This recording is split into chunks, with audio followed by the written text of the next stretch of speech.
I was there for 9 years in Kazakhstan. I started as a missionary, straight out of college. We got married at Freedom Point because he's like, go America. It was the gynecologist there that told me, you have brain tumor. We pass by people every day and you never really know the gravity of their story until you sit down and have a conversation with them. Well, today we're having a conversation with Autum Callender here in Clarksville, Tennessee. And we're also in the Coffee House South in Clarksville. So a big shout out to them for letting us use this space today. Autum, thank you so much for sitting down and just talking with us today. How long have you lived in Clarksville? Well, Clarksville's been my on and off home since probably 1997. I had aunts and uncles that lived here before that. We weren't expecting to move back so soon, but we did. Okay. And now I'm teaching at a public school here. I came from a school that was 32 students, and now I have a class of 20. Okay. So the whole school had 32 students? The whole school, 32 students. Wow. Was it a private school? It was a private school, and it was in its final year. So our job was to kind of close the school down and just kind of do the farewell there. So I was there for 9 years in Kazakhstan, and so... I was in Kazakhstan? Yeah. Wow. Well, so what did you teach there? I taught a variety of subjects. I taught art and STEAM. I also spent most of that time teaching pre-K. So my schedule was split because the school was so small, so I would do half-day pre-K, and then I would do the arts or whatever was needed. In the last year, I actually taught music. I'm not musical, but I learned how to play the dombra, which is the Kazakh instrument, which only has 2 strings, and it's amazing. I bet that was really fun to teach. What grade did you teach? So I taught pre-K up to 8th grade. Autum, how does one go from small town America, overseas, internationally, teaching? Like, how did you get those connections to be able to start working in school systems in other countries? Well, the first one I did was I started as a missionary, straight out of college. Didn't even finish my degree in college. Stopped shy of my student teaching and went into the mission field. And crazy enough, there was a sister university that had a professor that volunteered there every summer, and he came and he did all my observations in the classroom where I volunteered, and then the school gifted me my student teaching. And so that's kind of how it got started. So in 2020, I was living in Kazakhstan, and it was just, COVID was like a whisper of what was happening in the world. And I was not feeling well. And so it started to, things started to kind of shut down and so on. And so, but at the time, I thought there was something going on with my heart. And where we lived, the healthcare wasn't fantastic. And they're like, hey, there's a blip on this thing, you might want to get it checked out. Well, we always flew to Bangkok, Thailand for medical, because in Bangkok, medical tourism is a true and amazing thing. Like, you walk into the airport, you make an appointment, which is exactly what I did. I packed my bag for the weekend. I went with the person I was dating at the time, and we flew to Thailand. And within 24 hours, I was hooked up to an EKG. I was hooked up with a heart specialist. I was doing all of this, and I left in Kazakhstan. I left my golden retriever with a family. They just stayed at my apartment. I was like, I'll see you guys next weekend. The next morning, I woke up to borders closed. Kazakhstan borders were closed. Now, mind you, I have a backpack, and I typically only travel with a backpack, but I only have a backpack for who knows how long, right? So we stayed in Thailand for a couple of weeks. We stayed with her friends, and then my parents were living in Hawaii at the time, and they're like, Autumn, borders are closing, so if you're gonna come here, you need to come sooner than later. And so I was like, yeah, okay. I only had summer-ish clothes, and it was March. And here in America, I could have gone to stay with my sister, and it's snowing there right now, kind of. So what do you do? So I was like, all right, I'm gonna come and I'm gonna stay with you guys. And so I booked my ticket. I flew to Japan. Every flight around me was closed. I have pictures of canceled. The airport in Tokyo was an absolute dead. My flight was the only flight that was still happening. And I called my friend from Narita, and I was like, look, Wendy, if this doesn't work out, you're coming to the airport to get me, because I'm not going to stay in this airport. And she's like, absolutely, we'll have fun. And so hours are going by, and it's canceled, and I'm just waiting for them to cancel my flight. So I arrive in Hawaii and I do a voluntary 2-week quarantine because my parents are older, did not want to expose them. So I'm teaching online in Hawaii from this Airbnb on the coast. It is phenomenal. Like, it's beautiful, right? That's got to be the best place to spend the COVID times. Well, and it was crazy because even in Thailand, like, we would walk into stores and stuff, and again, COVID hit overseas before America ever acknowledged it.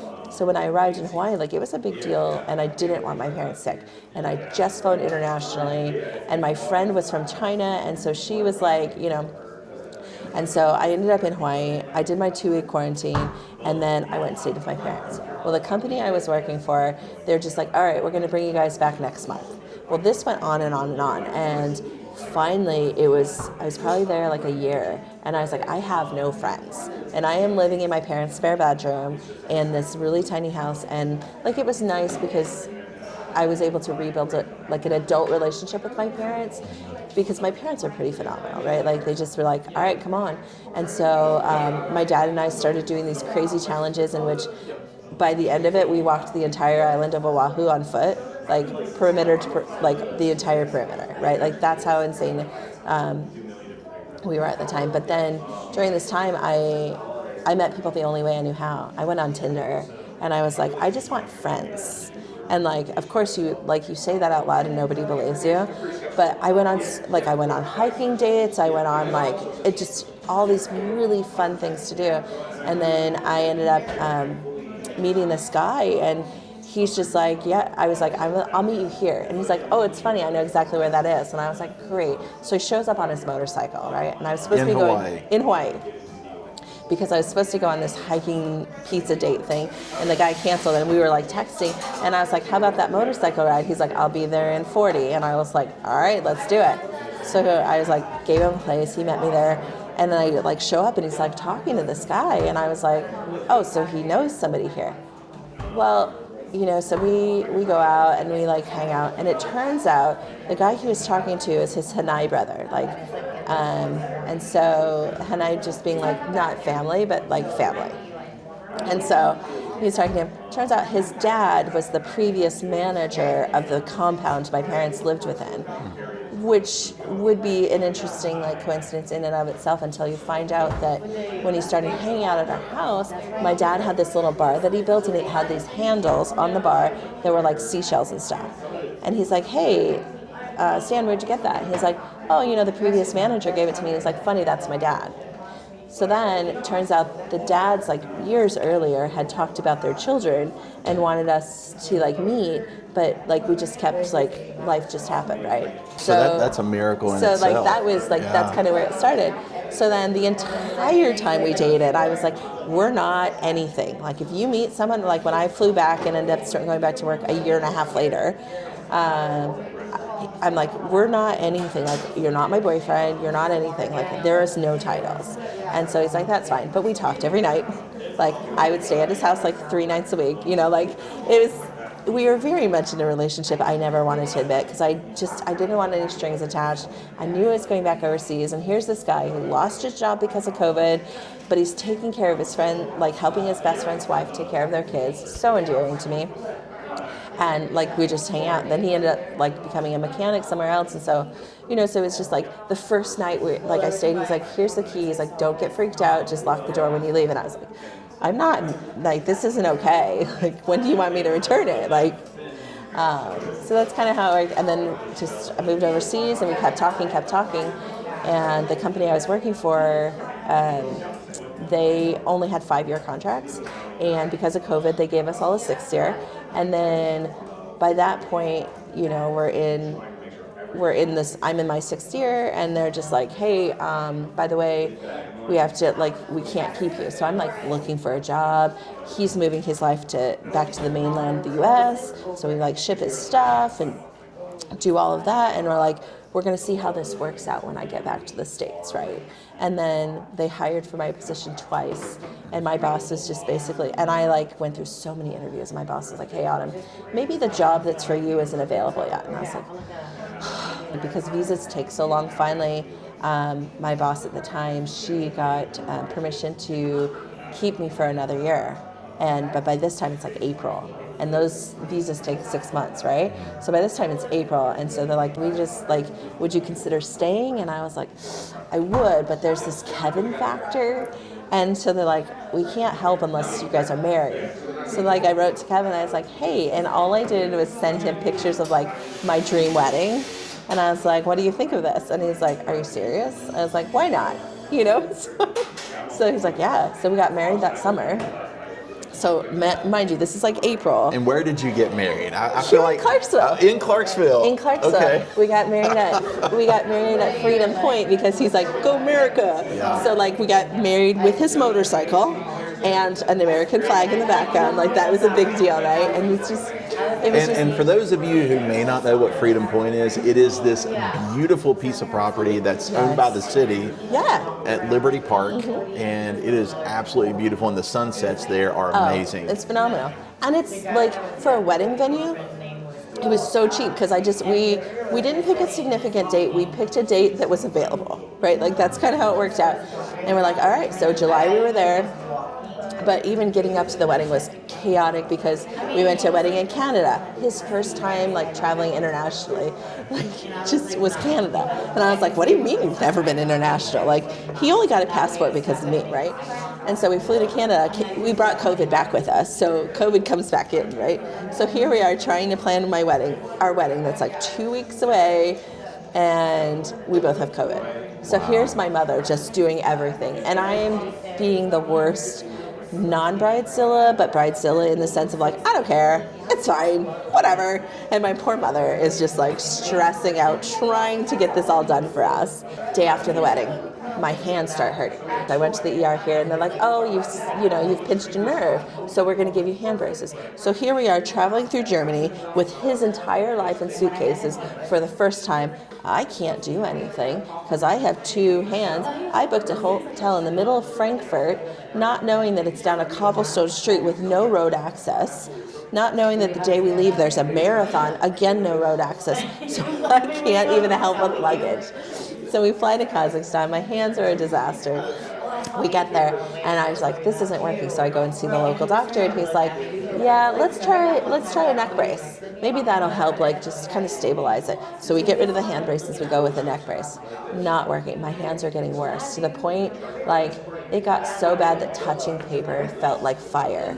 It got so bad that I couldn't write my name without pain.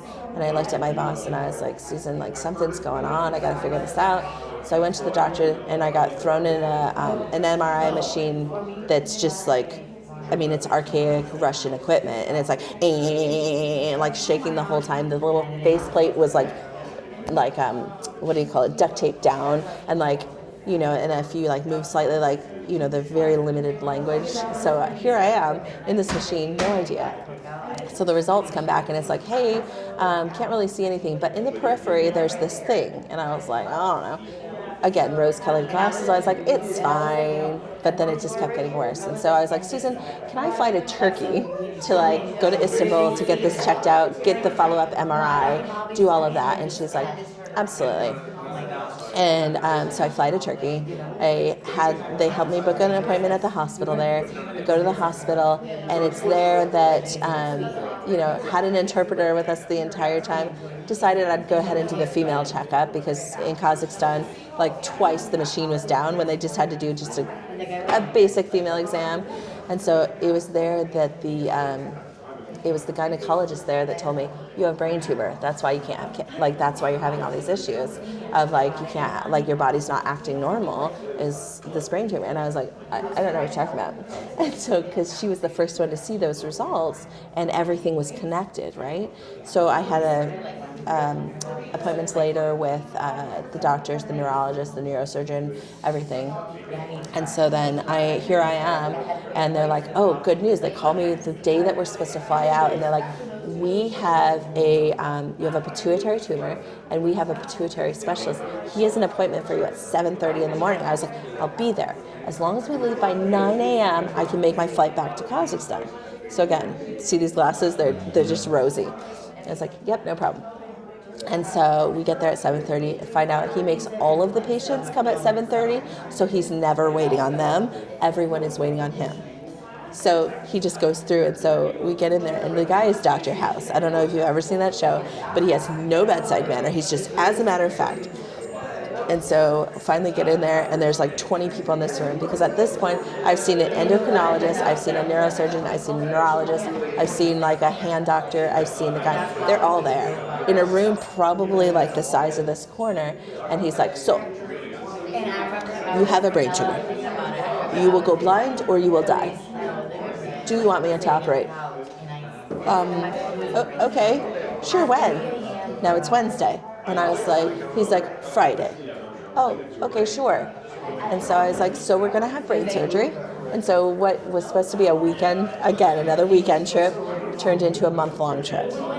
And so he ended up like doing the surgery, and I was like in there, and I was like, hey, if I just, on Thursday I'll check in, like they said, and then we'll go shopping. And my husband's like, are you insane? Like, you have to do all these labs and stuff.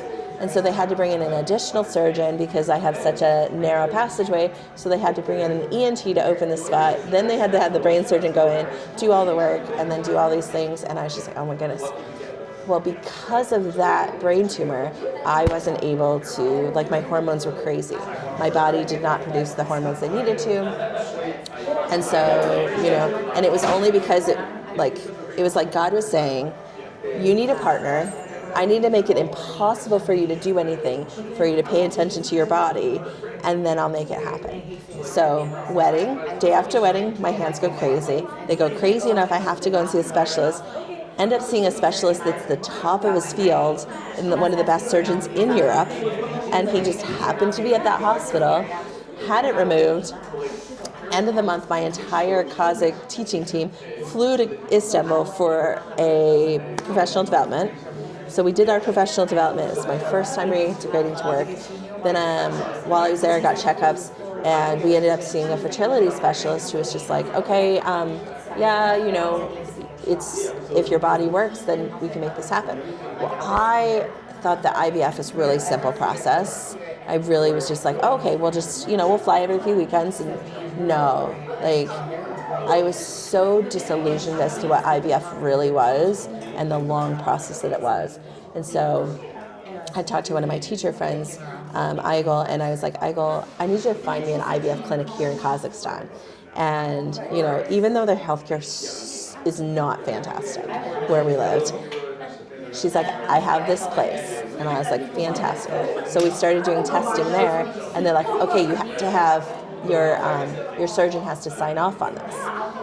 And so I messaged him, and he wouldn't put anything on like letterhead. So now I have no, like, they won't proceed with me because I have no like letterhead with it saying that it's okay. So then I go back to my hospital in Bangkok, and I was like, hey, can I get a letter? Can I see a brain specialist or a neurosurgeon? Can I go and see the IVF clinic? Can you make this happen and say it's okay? And they're like, absolutely. So we go through the process, and in Kazakhstan, and it is a very long and tedious process. 2 eggs first round. Just a miracle that I got, of those, one became viable, and we sent it off to get tested.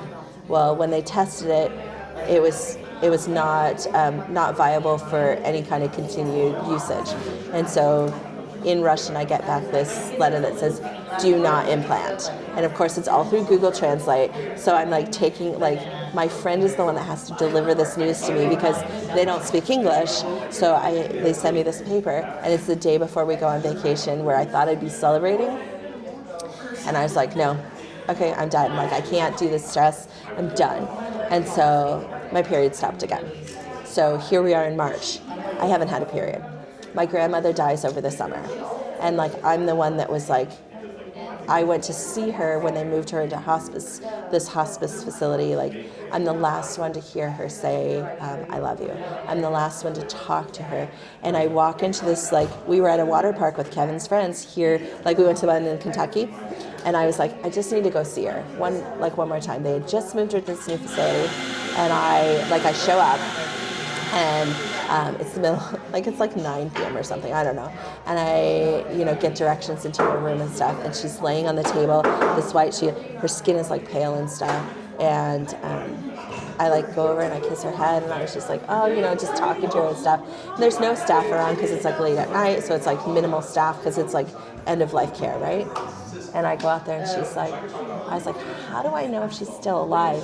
She's like, honey, she's not. And I was like, excuse me? She's like, we couldn't get a hold of your family. So now here I am, my aunt, because they just transferred her that day, my aunt who's like the one in charge of it, she's like, her phone had died. And so I called my uncle, and I was like, Uncle Phil, and then so I was like talking to him, and I'm like bawling, and like I'm by myself at this point in Nashville, and just, you know, just losing it. And just, you know, the last thing that she had said to me is she got me and my sister confused, and she's like, honey, she'll be here soon, you know? And so like, you know, I thought we were talking about my sister's baby, right? And she's like, no, like this is, she kept introducing me at the hospital, telling people like, this is my granddaughter, she's gonna have a baby girl, and you know, so on and so forth.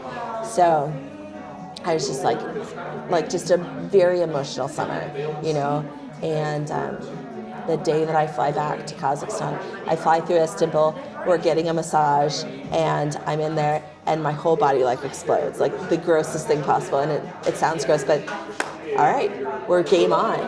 We're going to land in Kazakhstan tomorrow, and with IVF, you have to go the second day of your menstrual cycle. So I go in, start the whole process all over again, and then, you know, here we are. No, it was October. And what year was this? Last year. Okay, this was last year. This is last year. So we do another pool of eggs. This time I have 8 eggs. 4 of them went off for testing. All 4 were girls, and 1 of them was like viable. And so on December 4th, she was implanted, and next week, in 2 days, will be the 1 year since I heard her heartbeat for the first time. Wow. So of all of that to say, like, she's a miracle, because we're a miracle. Like, here we are in our 40s, like we found love in our 40s, we had a baby in our 40s, you know what I mean? Like, we lived our life, now we're living life. That's amazing. That's like a really long story. I love that story. I love that story. That's the story of Ruby. Yeah. You know, so. That is amazing. That I have the happiest child. Like, she truly is, like, she's just like the light of our lives, and just the happiest, chunkiest little thing that came. You know, she came 7 weeks early. So then I was like, that was a whole thing of like, how did that miracle happen? Because that was because the clinic here in Clarksville was closed, so they sent me to the clinic in Nashville, and the doctor, when I was there, did my checkup. My mom went with me. It was July 3rd. My mom went with me because clinic here was closed on Friday. We go there, and you know, twice that week my blood pressure's been like crazy out of control, and so like I was there, and every time I went here, they're like, no, like you need to calibrate your blood pressure thing. So when I went to Nashville, I was like, hey, how do you calibrate this?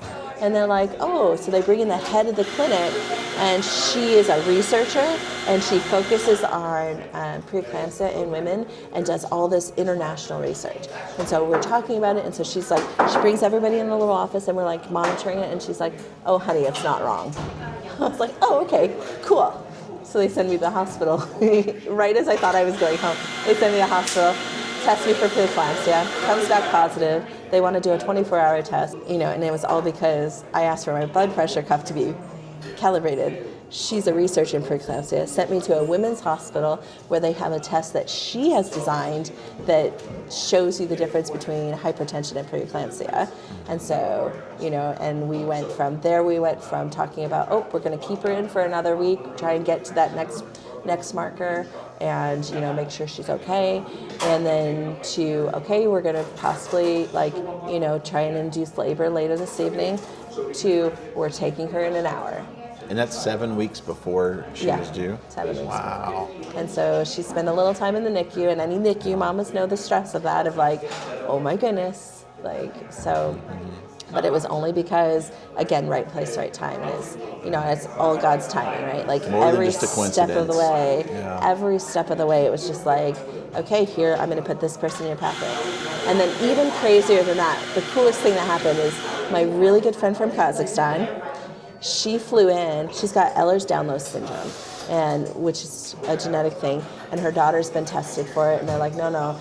And so they ended up talking, and then it was really cool because the research that my doctor was doing, is directly connected to what could be her daughter's future. So they were having science to science conversations of like, because she's a science person as well, and so they were having this great intense conversation, and I was like, you guys were meant to meet because I feel like there's a future there. Like, I don't know what it is, but there will be a connection there at some point. What words of wisdom would you give to somebody after all of these life experiences you've had? What would you share with someone who maybe is going through some unknown situations that they don't know what the outcome is going to be?